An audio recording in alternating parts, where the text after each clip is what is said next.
राज्य सरकारच्या वतीनं आपण यंदा शिवराज्याभिषेक देखील अतिशय भव्य अशा प्रमाणावर सोहळा साजरा करण्याचा निर्णय घेतलेला आणि साजरा करत देखील आहोत।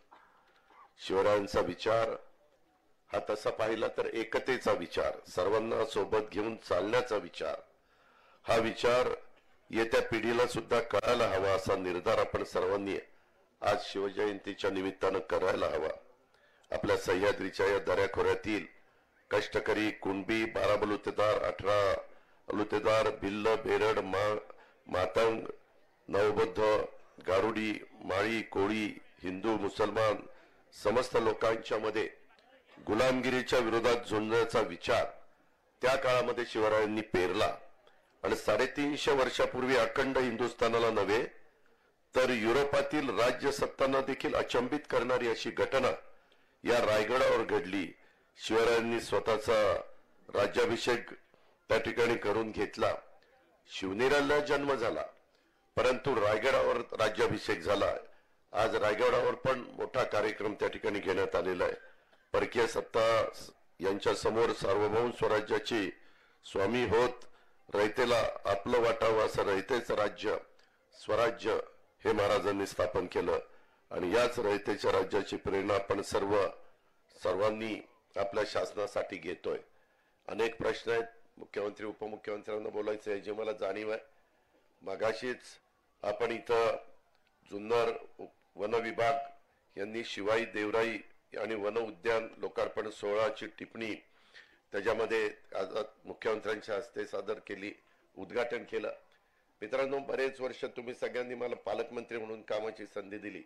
अनेक महत्त्वाचे किल्ले आहेत, महायुतीच्या सरकारने त्या किल्ल्यांच्या मध्ये लक्ष घातलेलं आहे।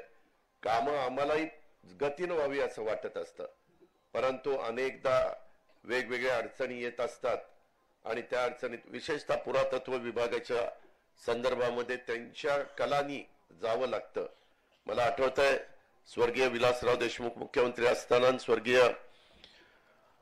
बेनके साहेब आमदार असताना वल्लभशेठ बेनके त्यावेळेस इथं सुरुवात झाली जीर्णोद्धाराला किंवा इथं हेरिटेज वास्तू कशी आपल्याला जतन करता येईल। त्या काळामध्ये महाराजांनी ज्या प्रकारे हा किल्ल्याचं जतन केलं त्याच्यात नंतरच्याच काळामध्ये अनेक घटना घडल्या परंतु ते पूर्व पदावर आणण्याच्या करता पुढे पिढ्यानपिढ्या नवीन पिढीला हा आदर्श डोळ्यासमोर ठेवता यावा म्हणून कामाला सुरुवात केली।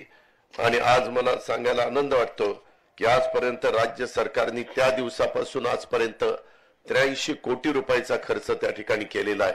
आणि मी मुख्यमंत्री उपमुख्यमंत्र्यांच्या साक्षीने सांगतो अजूनही लागलेला खर्च करण्याची सूचना येतानाच हेलिकॉप्टर मध्ये मुख्यमंत्र्यांनी मला दिलेली आहे आणि ते म्हणले की कुठल्याही परिस्थितीमध्ये इथं पैसा कमी पडून दिला जाणार नाही। इथंच नाही, आपण प्रतापगडचं काम हातामध्ये घेतले, अनेक किल्ल्यांची कामं हातामध्ये घेतलेली आहेत आणि त्याच्यामध्ये पूर्वीच्या काळामध्ये जो चुना वापरला जायचा, गुळ वापरला जायचा, जे त्या ठिकाणी बांधकाम करत असताना त्या दगडाच्या मध्ये आदलीकडे सिमेंट वापरलं जातं परंतु पूर्वी चुना वापरला जायचा। पुढेही वर्षानुवर्ष पुढच्या पिढीला देखील हा सगळा आदर्श त्यांच्या डोळ्यासमोर राहावा आणि महाराजांचा विशेषतः इतिहास राहावा ही त्याच्या पाठीमागची कल्पना आहे आणि त्याच्यामध्ये महायुतीचं सरकार अतिशय कटिबद्ध आहे।